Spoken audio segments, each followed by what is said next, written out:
Hi everyone, my name is Rob DuMont and I'm an account manager with RKO-Solutions. It's my pleasure today to welcome you and thank you for attending this informational webinar on the topic of case management, a new and exciting branch of technology targeted at improving complex business processes. So I'd now like to introduce Adam Wilkins. With more than 20 years of experience with enterprise content management and related technologies, including as a principal owner of an ECM consultancy firm for 12 years, Adam now serves as RKO's Director of Strategic Consulting, responsible for RKO's technology agnostic strategy and planning services. Adam? Thank you very much, Rob, for the introduction, and welcome everyone today for a primer into what is an exciting and new area for content management space, and that's case management. So we're going to spend a reasonably short amount of time today kind of introducing you to the concepts and the features of case management. And we're going to work through this agenda in a relatively informal way. So we're going to talk about what some of the challenges around workflow are, discuss what case management is, deal with the human factor that has challenged a lot of technology solutions to date, and we'll talk a little bit about how analytics and big data comes into play once you've got these things in place. So first, a little bit of a background. The two notes that we've got up here around, people having to do more work with less resources, less time, and needing to improve business service and manage risks is nothing new. We've heard this for over a decade now. Everybody has to do more with less. There's more work, there's more customers, there's more business, there's more sources of information hitting us every day, and we have less budget to do it with. So this is nothing new. So technology's been attempting to address these sorts of issues for some time, and it's yielded some interesting results.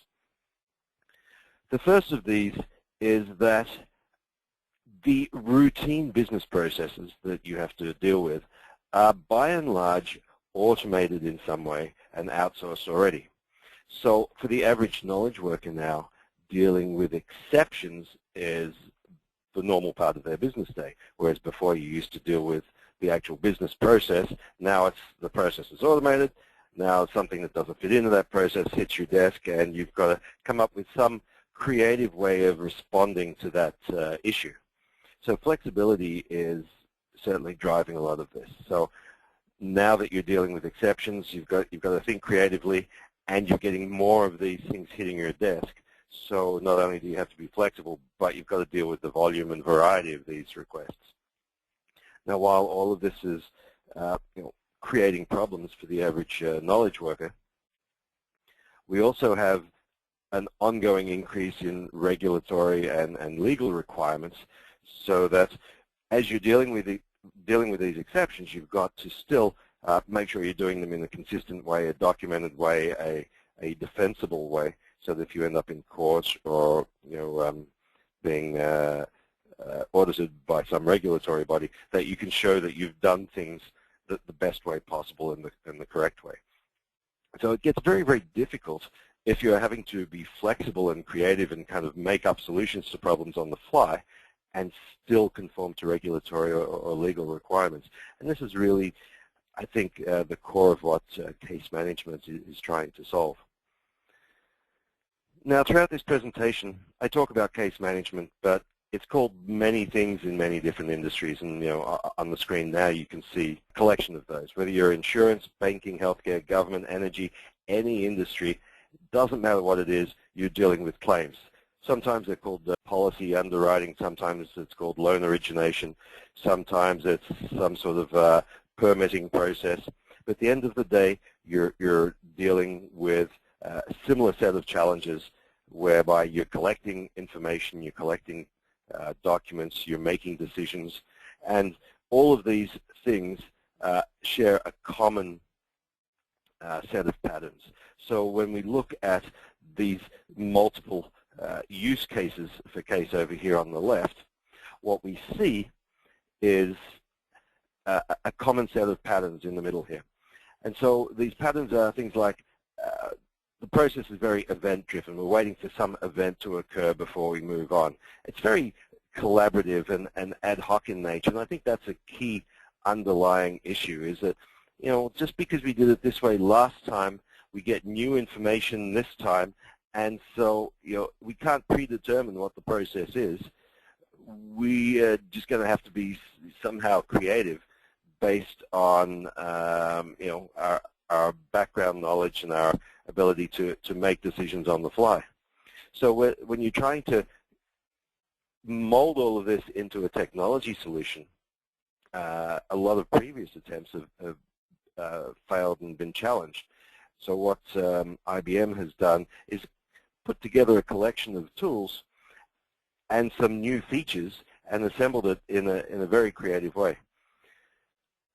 So Forrester, one of the industry analysts out there, has basically had a look at what we're trying to do and said, this is a huge departure from how people have been doing workflow and business process automation in the past. And it throws into the mix there, predictive analytics, business rules, and social collaboration in a way that we haven't really seen before. And I'm going to illustrate that a little bit more in the next slide. So if I was to kind of put together how I would sum up case management, that would be the merging of business processes. So processes that we have traditionally automated, that's fantastic. It's solving a certain business problem. It's collecting information about that business process, whether it's documents, electronic forms, faxes, emails, or other data. And those two things have been done a lot in the past.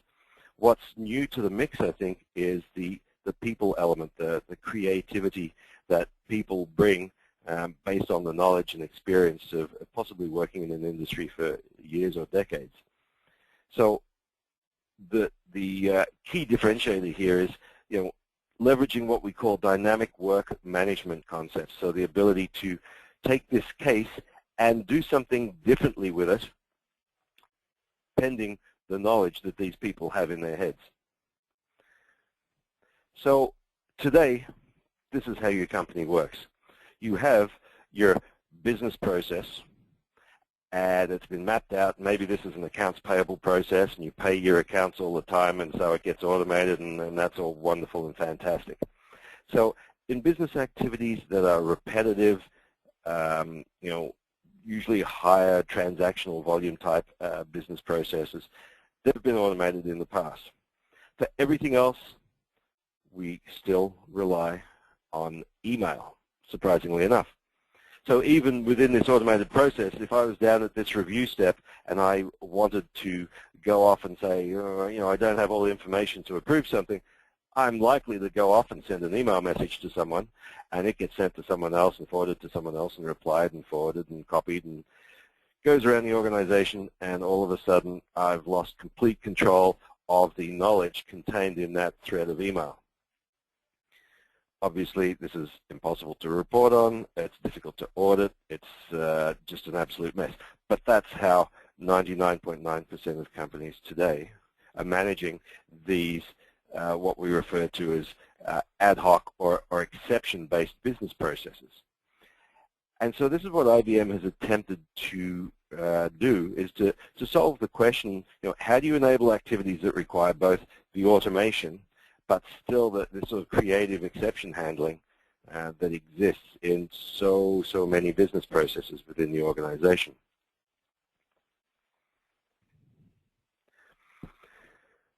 So a lot of this isn't new pie-in-the-sky, bleeding-edge technology. A lot of this is built on a very, very solid foundation, and I'm just going to give you a little bit of a snapshot into that foundation.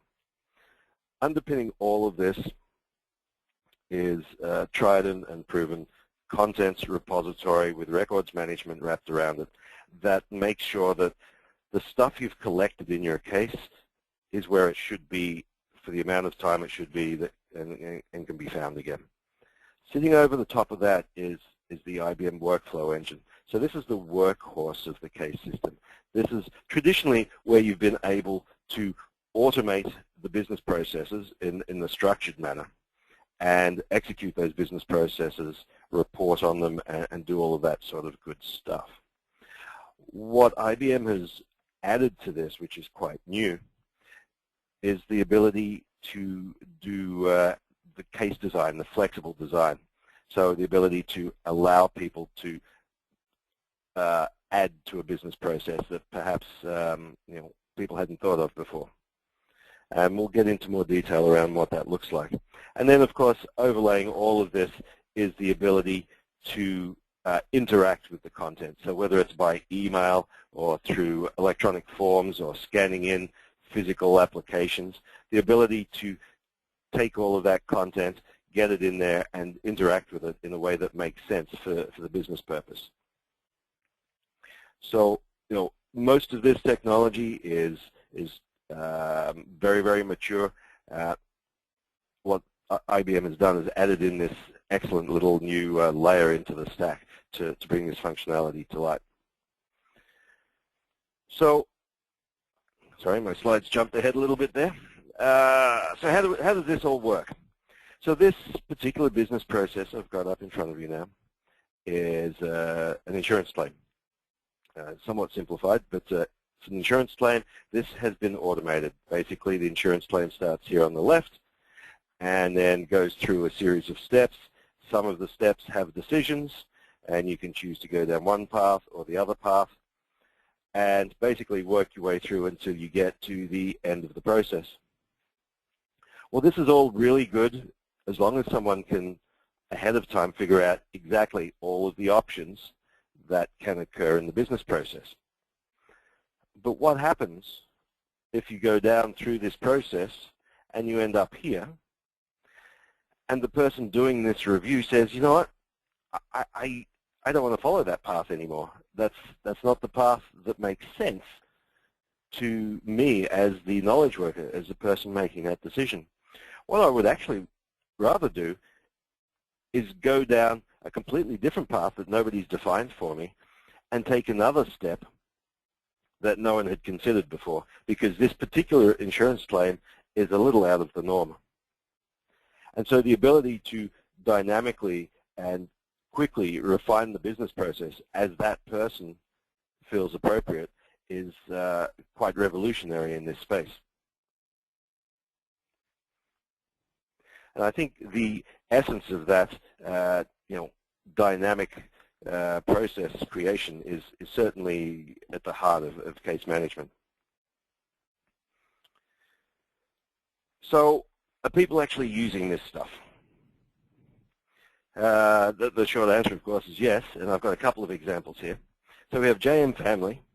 They are an automotive organization, and they do quite a number of things around distribution and loans and various things in the automotive space. But specifically in this case, they were trying to do loans and leases on automotive vehicles from dealerships, and they had a very, very good reputation on doing so. But what they found was, as their volume went up, they had a very paper-intensive process. So they had paper coming in via fax. They had documents being mailed in. They had emails coming in.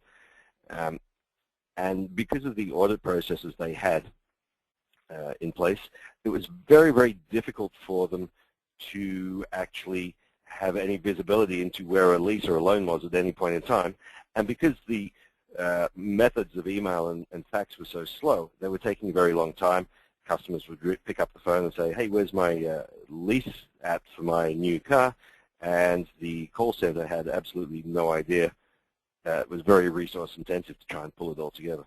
So what they did was they put together this framework of business process and case management, so that when the case, or in this case a loan or lease, gets launched, it all gets collected, all the emails, all of the faxes get automatically collected into this virtual case folder, moved to the appropriate people for approvals, exceptions are handled instantly, and the call center can answer any questions that the customer might pose to them pretty much straight away. So huge savings for them, and down the bottom there we can see it's $2.1 million for the call center labor savings, but more importantly, a significant improvement in customer service. So that begs the question, how do you build one of these things? Well, the first thing to do is put tools in the hands of business people that are easy to use and not some sort of complex technology thing that requires programming. So at the heart of this, a business analyst can come along and actually do most, if not all, of a case design and launching cases directly from a very, very simple tool.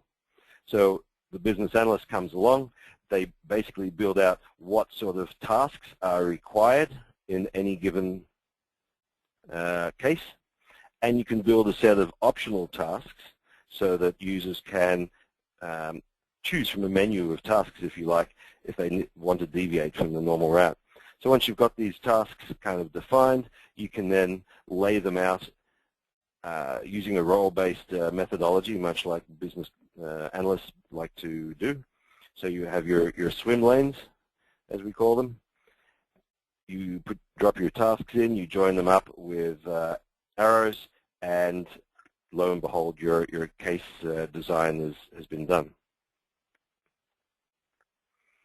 So as an example, where we have a set of tasks and a set of steps in each task, we might have somebody that wants to, in this case, it's a human resources case, although in this case the organization refers to it as a change in beneficiary, and that beneficiary launches it using a web form. They fill out a web form saying, I want to change the beneficiary for my work insurance policy. The case gets opened. It goes to human resources. That case then gets linked up to the database with the employee information and given to George over here to actually review. So George says, yes, okay, the employee, yep, so the information's all there. It moves on to the next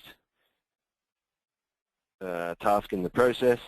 So that particular task goes and looks out against the perhaps the SAP human resources system that says, you know, is this person allowed to change their beneficiary? Does it follow all of the right business rules? If it does, it goes to Julie.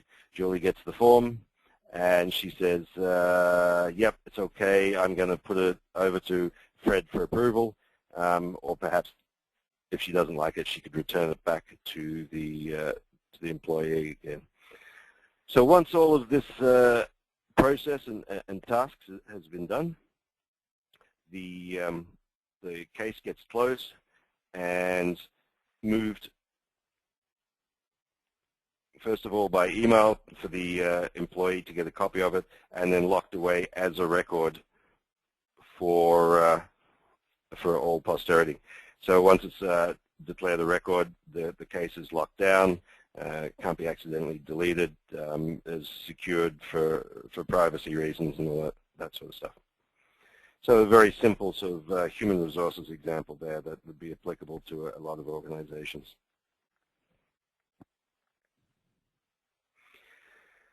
So these tasks and the cases themselves are very, very flexible in what you can do with them. And so one of the key aspects is the event-driven nature of a case. So these events can be triggered basically by the caseworker. So the caseworker can decide to move something on.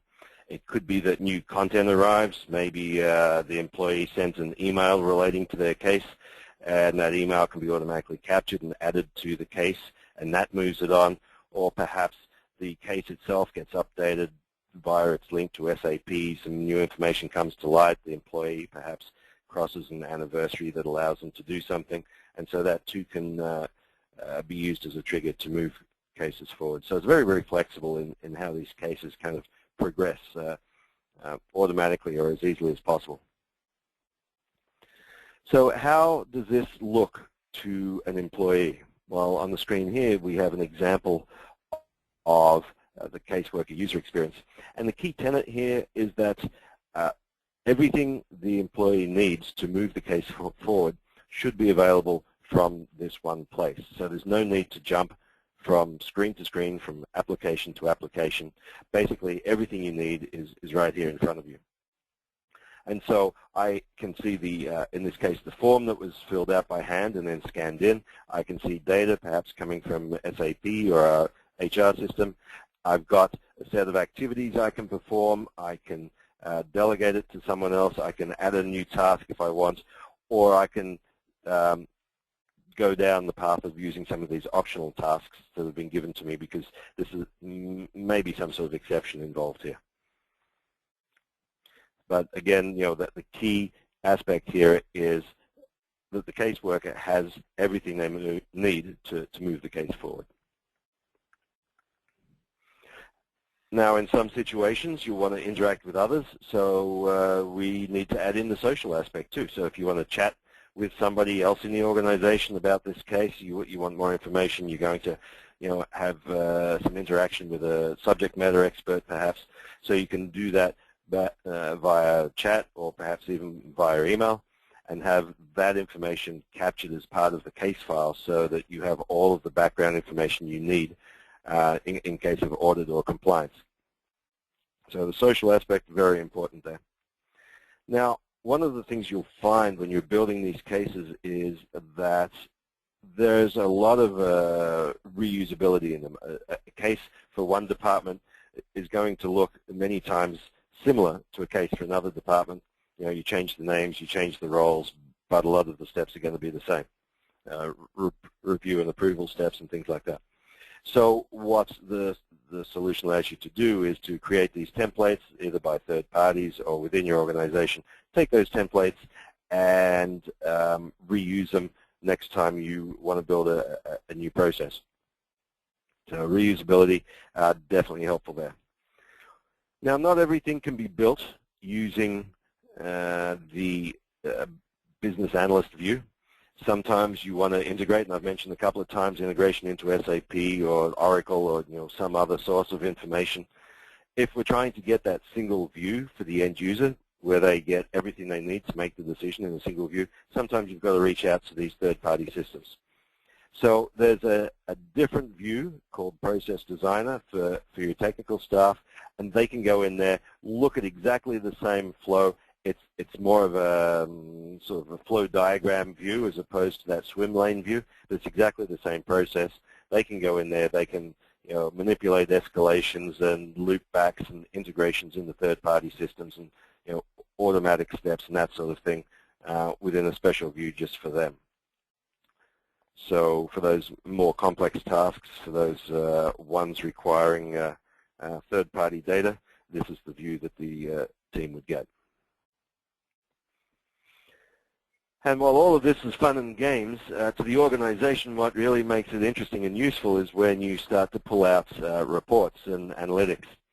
So because underlying all of this is this kind of a workflow engine, we're collecting data, metrics on every single task and step that gets executed for every single case, and you can start to bring out real-time dashboards of caseload and caseworkers and how many of these exceptions are really exceptions, because now that you can track them where you couldn't before because they're all being done by email, you can actually see, well, this exception path is actually the norm. We really should model that as a core part of our business process. So the insight that the reporting and analytics gives you is absolutely phenomenal. And so there's an example here. We have a transportation company called Hunt, and as everyone knows, the majority of goods that move around North America are transported by trucks. And so these trucks, whether they're delivering to Costco or Safeway or wherever, they will oftentimes arrive at their destination ready to unload, but the receiving organization, say Safeway, isn't ready to unload the truck yet. There might be another truck in the loading bay, or there's no staff to unload it, or they're just not ready. And so the customer, the Safeway in that example, actually gets billed. They get penalized if they're not ready to unload the truck when it arrives. So Hunt had this business process around billing their customers. They do that all the time. That's fantastic. It's all automated. But this exception of, my truck's now arrived, but they're not ready to unload, that exception was managed via paper, via email, by telephone calls. And oftentimes wasn't being billed back to the customer, and even when it was billed back to the customer, they didn't have the auditability to prove that, that they were actually there when they said they were. So the bill would arrive, a month later, and Safeway would turn around and say, well, I don't remember that. How do I know that your truck was actually there? Why am I paying this extra fee? So by putting this sort of technology in place, when the truck driver arrives, he's hooked up to the internet, he punches in on his device that he's being delayed, it goes back, launches the exception case, that case automatically generates an email for the customer, instantly telling them, truck's at your front door, the clock starts now, we're going to be billing you extra because there's no one ready to unload it. If it's a key customer, it gets escalated to a call center. The call center calls that particular location, says, our truck's outside, and, just want you to know you're going to get billed. So they get, proof, they get auditability, and they're getting productivity. And all of a sudden, they start making a whole lot more money out of this because they're actually billing and able to justify it, and they're getting a lot more productivity gains from their billing staff. So a really good use case there. So to just kind of sum up what is case management, it's an integration of many existing technologies, but it's bundled and put together in a way that hasn't been done before. So it allows you to do this process automation and exception management that allows flexibility for these knowledge workers that participate in business processes. So yes, you have a business process, you still need to track it that way, but now I've got flexibility to deviate when I need to, and that is huge. Thank you very much for participating today. If you have any questions, our contact details are on the screen, and we would be happy to discuss a little bit more detail around the case and how it applies to your particular requirements. Thank you very much for joining.